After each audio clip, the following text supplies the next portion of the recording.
Garden Basics with Farmer Fred is brought to you by Smart Pots, the original lightweight, long-lasting fabric plant container. It's made in the USA. Visit smartpots.com/Fred for more information and a special discount. That's smartpots.com/Fred. Welcome to the Garden Basics with Farmer Fred podcast. If you're just a beginning gardener or you want good gardening information, well, you've come to the right spot. We've talked about the importance of rotating your food crops. Well, did you know the same is true for much of the rest of your landscape? Our favorite retired college horticultural professor, Debbie Flower, will explain. During July, we're giving away Smart Pots when listeners submit audio questions. If we use it on the podcast, you'll be getting a new 6-foot-long Smart Pot raised bed fabric planter. Just like Amanda from the Sierra Foothills, who's wondering how to use all those pine needles on her property. The plant of the week, it's a gorgeous flowering perennial that can be grown throughout most of the United States. And it's edible, too. It's the daylily, also known as Hemerocallis. And we have a primer on growing Japanese maple trees from an expert. It's all on episode 121 of the Garden Basics with Farmer Fred podcast, brought to you today by Smart Pots and Dave Wilson Nursery. And we'll do it all in under 30 minutes. Let's go. Debbie Flowers here. Welcome to the Abutilon Jungle. It's pretty. It is. And it's nice of you to drop by Barking Dog Studios here. Now, you may recall that it was just 2 months ago, 2.5 months ago, I cut back these flowering maples, these Abutilons, down to below the window level. And now they're creeping up towards the top of the window. Yes, they are. They're probably 5 feet tall. They are starting to bloom as well. They're these beautiful, like Chinese lanterns, these red and orange and yellow lantern-like flowers that the hummingbirds just love. It has become one of my favorite landscape plants just Very because nice. of everything about it. The leaves are nice, sort of maple-like leaves. Well, it is a flowering maple. The flowers that attract the hummingbirds and the bees. It is just a gorgeous. I use it as a privacy screen. Right, something nice to look at. There's lots of evidence that we need to interact with nature to be happy and healthy. And we, as gardeners, go out in nature a lot, but also just seeing it from windows. I love to design my garden from indoors, looking out the window. What am I going to see? Because that, I think, helps keep me happy. That is one of the tricks of designing a food garden, too, is if you've never grown food before, if you've never had a food garden, one of the keys is using it when it's ready. You grew it, now eat it. Yes. And the easiest way to remind yourself of that is to locate the garden somewhere within sight of the kitchen window or the dining room window or a patio window in a room you're always in. Yes, very true. I have worked with landscapers who want to put it in the back 40 and not see it, and I said, no, that's not a good idea. It'll never get tended. So keep that in mind if you are designing a new garden, to always keep it in sight. And besides, it'll help relax you when you look at it. Makes you happy. Indeed. Now, a few weeks ago, we were talking about crop rotation in the food garden, how it helps to move your tomatoes from one bed to another bed year after year, and your other crops, the heavy nitrogen feeders like corn, maybe have a resting bed that you can sort of replenish the nutrition in during the winter or even during the summer, for that matter, with a cover crop. And you mentioned in passing that crop rotation is good for food and flowering plants. And we never talked about the flowering plants. Now, I know about the benefits of rotating food crops around to avoid diseases. And what did you mean by crop rotation of landscape plants? It's very similar. If we just focused on flowers, let's focus on annual flowers. It's the same thing as food crops, that they have their own disease and insect problems, and if you plant the same thing in the same place all the time, then there is the potential for those disease organisms and those insects to build up at that location, and the plant will do less and less well each time you plant it there. So moving them around, like the zinnias that you grow and have generously given some to me, I move them around different parts of the yard each year because of that. They don't have necessarily... Well, maybe powdery mildew is the only thing that I have seen on zinnias, if anything. But moving them around from place to place so that they aren't always exposed to the same organisms that could potentially harm them. The more important thing I think for it's not really rotation, but it's along the same lines, considering when you're designing a landscape, is to avoid a monoculture. So a monoculture is when you grow a lot of one thing. You mean like a butylons? Well, yes, you've got 3 or 4 here. Yeah. But it's if you think of a farmer's field of corn, that's a monoculture of corn.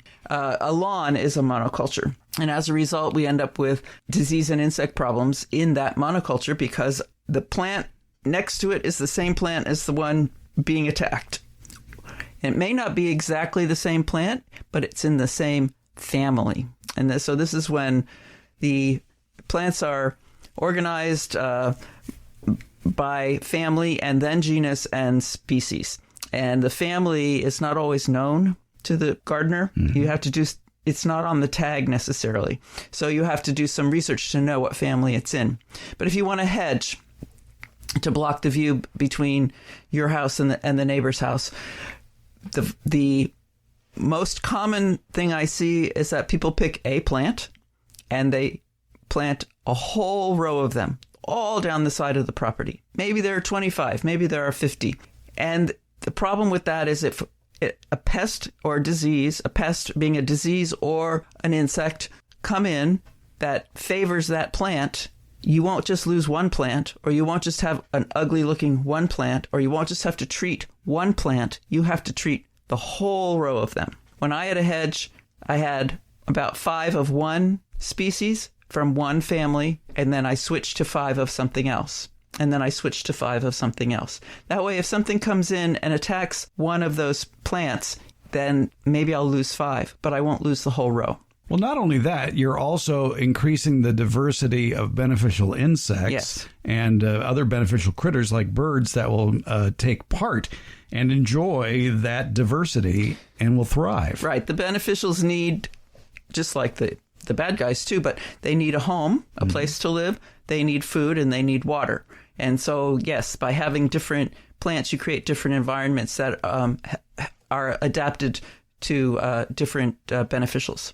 We're seeing this a lot in agriculture here in California now, where hedgerows have become increasingly popular. Hedgerows have been popular in Midwest farms and back east for quite a while. They're finally catching on here. And it's the diversity of the hedgerows using a lot of native plants that is attracting so many beneficials and birds. It is helping reducing pesticide costs for farmers. And you can do that in your own yard by putting in, shall we say, the Good Bug Hotel, which is a wide variety of plants. Now, most of those plants, though, are in the composite family, the Asteraceae family, and you would have to mix those up with something else. Plants are in the same family because they share pest problems, disease and insect problems. And so the one family that's the biggest is the rose family. It's amazing how many plants are in the rose family. And I sort of went into a panic last year because I realized that I was planting too many plants in the rose family, and I was afraid I was going to lose some. To fire blight. Yes. My neighbor, my husband was delivering the neighborhood newsletter, and she knows that I know about plants. And she said, look at these. They were loquats. What's wrong with them? Would you ask your wife? And so I happened to be going to the grocery store. I drove by her house, and I could tell right away it was fire blight. And she has 2 loquats, and they're both completely, anywhere that there was a flower. Fire blight is a bacterium that enters the flower. It's carried by the pollinator, and it kills the tip of each branch, the flowers, and the leaves. The leaves remain attached. And that's exactly what I saw. It looks like a blowtorch hit it. Right, every tip. And so the cure or the repair is to go in and cut out all of those tips 6 to 8 inches into healthy wood. So it's a big job. And get rid of it. Don't lay it on the ground. Don't lay it on the ground. Right. And if you don't do that, it becomes systemic in the plant, and then the plant will never be healthy again. The Rosaceae family includes not only roses and loquats, you've got pyracantha, you've got apple trees, you've got pears, all of which are susceptible to fire blight. Yes. And they share pollinators. So the good guys come around and do the pollinating for you, but they may have stopped at a plant, maybe not on your property, maybe on somebody else's property that has that fire blight, and they can spread it from place to place to place. So it's just something to be aware of, to not plant all maples in your yard. Yes, you love maples and they're beautiful and you have the environment for them, but they will share problems. Mm-hmm. Or don't plant all stone fruit in your yard. Mix it up with some citrus or blueberries or things from other families. And you can intersperse annuals and even low-growing perennials among your food crops as well. And we're seeing a lot of that in agriculture as well, as where they're using ground covers like alyssum that attract beneficial insects and lining the farm rows with the alyssum to bring on the bees to help pollinate the crops. Yes, there is a chart, and I can't find it at the moment, for California, so it's local, for hedgerows.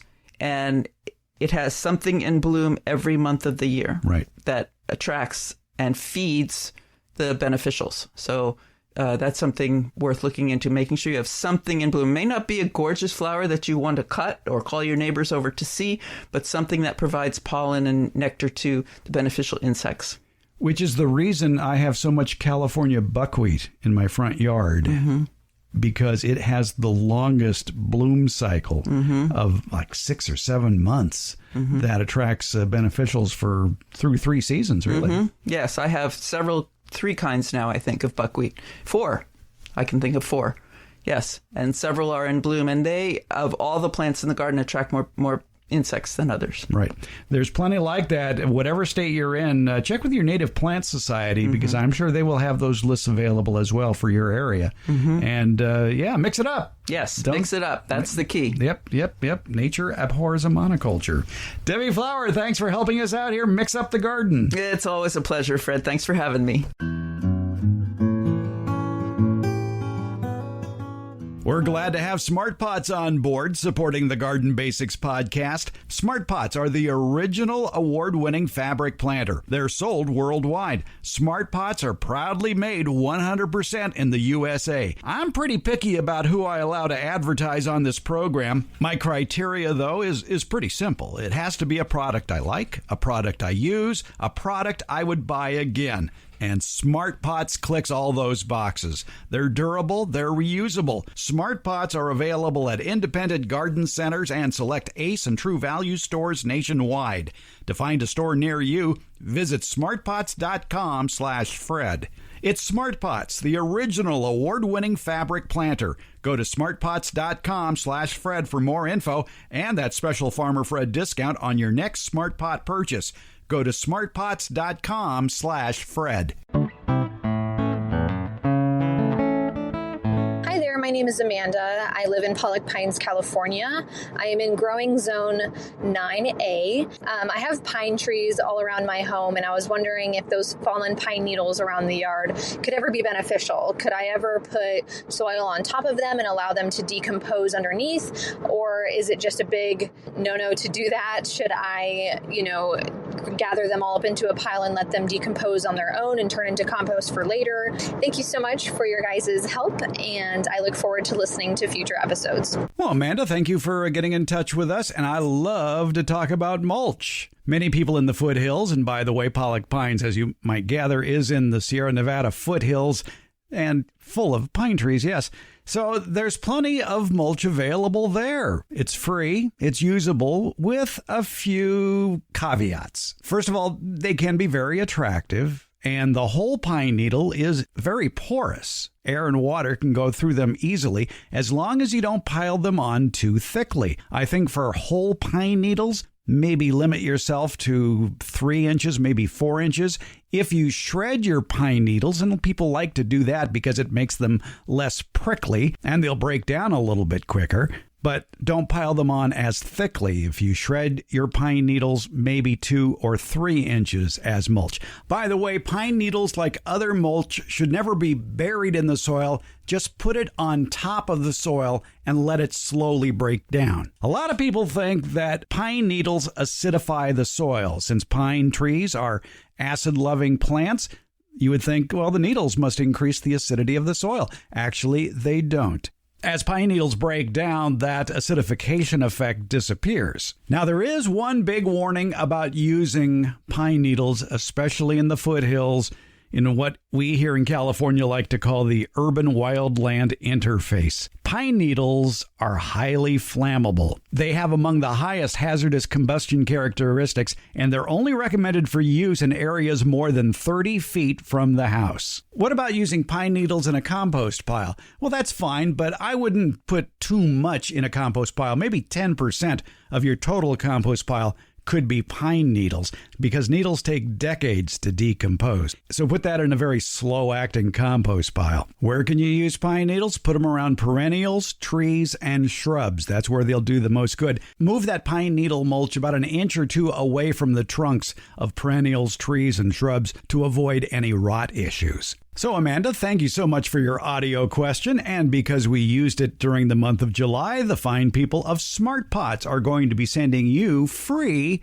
a new Smart Pot. It's their 6-foot-long raised bed fabric planter. Amanda used SpeakPipe. It's easy for you to get your questions in that way as well. SpeakPipe.com/garden basics. It's very easy to leave an audio question there, or you can give us a call, 916-292-8964, 916-292-8964. Any audio question we use during the month of July, that person gets a Smart Pot. But even after July, we'd like to hear your audio questions because we love the sound of your voice.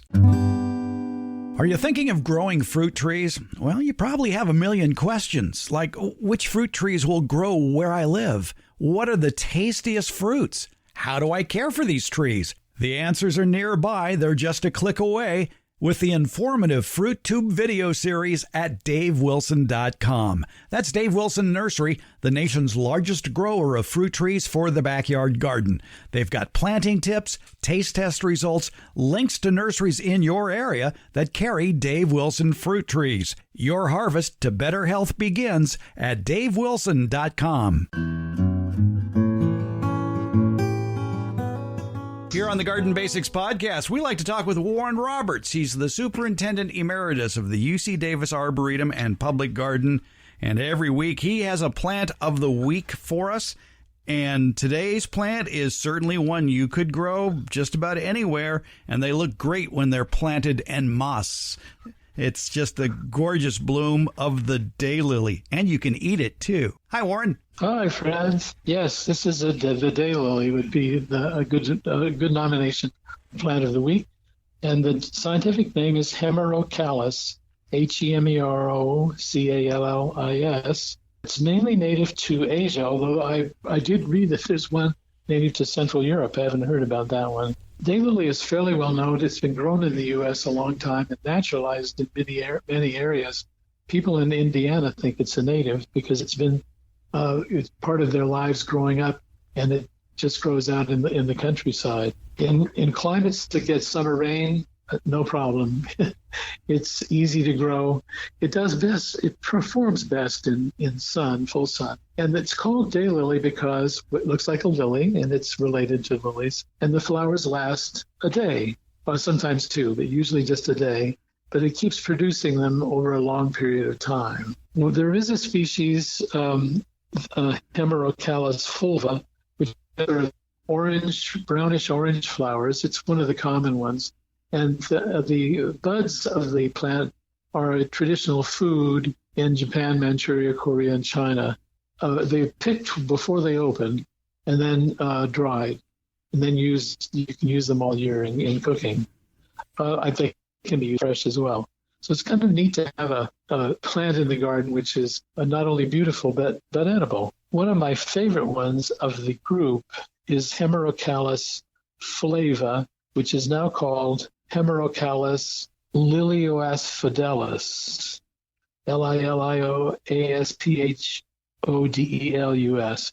And this is also fragrant, and the flowers are elegant, and they're held up about 3 feet high sometimes, and very striking. It's one of those things where you see a planting of it, you give an involuntary gasp of pleasure because it's so beautiful. Those two species that I mentioned are the main species of the ancestry of Hemerocallis, but there are many, many hybrids, and ranging all the way from the ones I mentioned, brownish orange and yellow, to almost white, it's a creamy white, to almost red, and then everything in between, and double flowered ones and single petal. Each the typical flower has 6 petals, and there are some that have petals that are very thick and have kind of protuberances on them, and it's easy to grow, very easy to grow and easy to propagate. I think there are nurseries that specialize in daylilies. We have at least one here in California, and not far from Sacramento, and they have a garden filled with daylilies, and then they have a daylily festival too. And they'll also serve it for meals. Yes, there's also serve it for meals. I think other parts of the plant are edible too, but I've just had the flowers in Japanese style soups. Yeah, so if you like daylilies, people need to visit Amador Flower Farm up near Jackson near Plymouth, really, in the foothills in Amador County. It is just a gorgeous, with their hillside covered in daylilies during the month of June. Oh, it's a wonderful place, and they have, as I mentioned, they have a sort of a festival. They have times of year when the place is spectacular, and it's in the gold rush country too. And there are wineries. You can make a day of it just visiting the area. That's right. The owners of it, the Devers, also have a winery as well. Oh, there we go. Now, the Hemerocallis is pretty hardy throughout much of the temperate world and the Mediterranean world. And there is even one species, Hemerocallis minor, which is has grassy leaves and the flowers just barely extend above the foliage, which has been found to be perfectly cold hardy in the inland Alaska. Now you gotta be cold hardy to thrive there. But my favorite one that I mentioned, Lilio asphodelis, but there is another one, maybe even my more favorite, which is a hybrid, a rather small one. It gets about 8-10 inches high, called Stella de Oro. And it has yellow flowers, and it's quite a beautiful one. And you can use it as a ground cover because it's almost evergreen. So a very useful group of plants. It's a group of plants, daylilies, which I've known all my life and admired. Now, I guess with the daylilies, you have deciduous, you have semi-deciduous, and you have evergreen. And I guess if you're in a really cold climate, you probably want to stick with the deciduous ones because I see can take temperatures down to 35 below zero. Yeah, it's quite amazing. So the ground can freeze and they're still fine. Yeah, it must be the case with the other species too, or at least the ones that are typically winter deciduous. It's the Hemerocallis, also known as the daylily. Chew one today. Warren Roberts is the Superintendent Emeritus of the UC Davis Arboretum and Public Garden. Pay it a visit. If you're going to go to Amador Flower Farm, you might as well go to Davis and visit the Arboretum. It's free. And check out their 100 acres of just beautiful gardens that they have there. And find out more online at arboretum.ucdavis.edu. Warren, always a pleasure. Thanks for the Plant of the Week. You're welcome, Fred. My pleasure.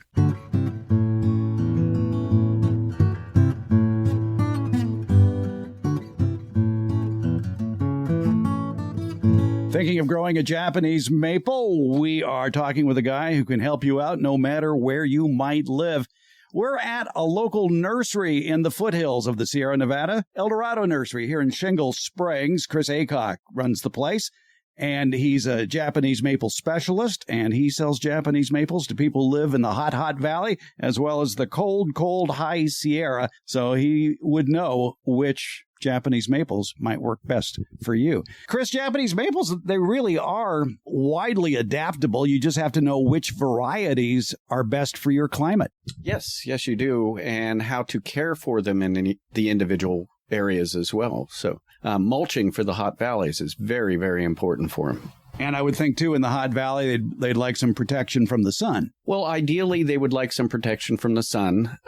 We would like protection from the sun in the hot valley, too. So morning sun, afternoon shade is perfect for Japanese maples and humans. There are quite a few that are adaptable to the full sun. Again, mulching is very critical. Keep the roots cool. And then, although we will recommend full sun for quite a few of the varieties, we will tell you to pull it away from the house so there's no reflective heat. So you're better to have it out in the open rather than up against a hot wall. There is some problems, especially in the hot, dry valley, with hot, dry winds, so you be aware of that. Right. The winds are actually worse than the full sun on the Japanese maple. So, if you live in some of these areas that get that high wind every evening, we usually recommend that you protect them a little bit from that hot afternoon wind. What about for people who live at the upper elevations that you're selling to, who live at 5,000, 6,000 feet? They have cold winters. I bet you could probably find a Japanese maple or two, say, up at Lake Tahoe. You can. There are Japanese maples planted in Tahoe, although they do tend to protect them a little bit up there from the snow load, Sierra cement, because that could take the branches out in a heartbeat. There are quite a few varieties that will not grow up there. One that comes to mind is coral bark, Sangokaku. It does not like that intense cold weather, although I have seen lace leaves and blood goods and fireglow and several other species up there. What are some of the easier varieties, the least temperamental Japanese maple varieties to grow? Oh, that's a trick question. So they're really not that difficult to grow overall. There are some that are more temperamental than others, but for the most part, 95% of them you're going to care for the same. So I say bloodgood. That is your old standard red upright Japanese maple that gets up to 35 feet tall and wide. It is basically the red form of the green seedling. If you want something smaller, Fireglow that I mentioned is a nice 12 to 15 foot upright growing one. If you're looking for a lace leaf, Arangiola happens to be one of my favorites. It's kind of this very fast growing Medusa-like lace leaf cascading with an orangey red foliage to it. Very, very tough, very vigorous. What about Japanese maples for containers? What are the best varieties for a large container? Probably the lace leaves or any of your intermediate uprights, Shoujo Nomura, any of your lace leaves should be fine in big containers. I would think that fall shows for Japanese maple, it really depends on your climate. Well, the more the tree is exposed to the elements, the better the fall color you're going to get. So if you nestle a Japanese maple under the shade of other trees trying to protect it from the summer sun, you generally don't get as nice fall color on those as you do the ones that are sitting out and exposed to the elements. Fertilization and water, what are some typical requirements for Japanese maples in that regard?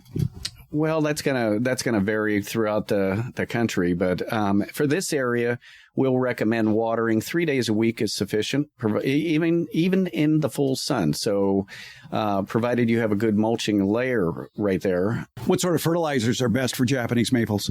Oh, we like slow release fertilizers. The Gardner and Bloom acid, the rhododendron azalea camellia food makes a great fertilizer. Another one that we really love around here is Maxi. It's a water soluble. Japanese maples widely adaptable throughout most of the United States. It really does have a nice effect. Great for containers, great in the ground. I would say put it at a place where you can enjoy it while sitting in the house. Yeah, and plant several different varieties so that you get a different array of fall color, because it's not just red.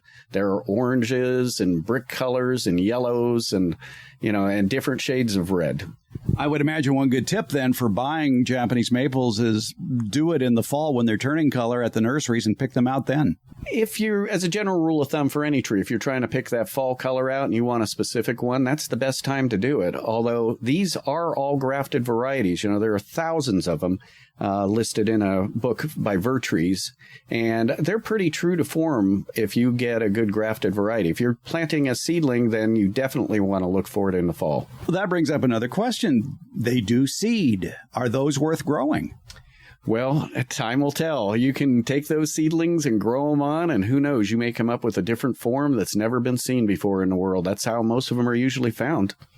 All right, Japanese maples. why not add one or two to your landscape? Chris Aycock is with Eldorado Nursery and Gardens in Shingle Springs, California, here in the Sierra foothills. Chris, thanks for the lecture on Japanese maples. Oh, thank you. Thanks for stopping in.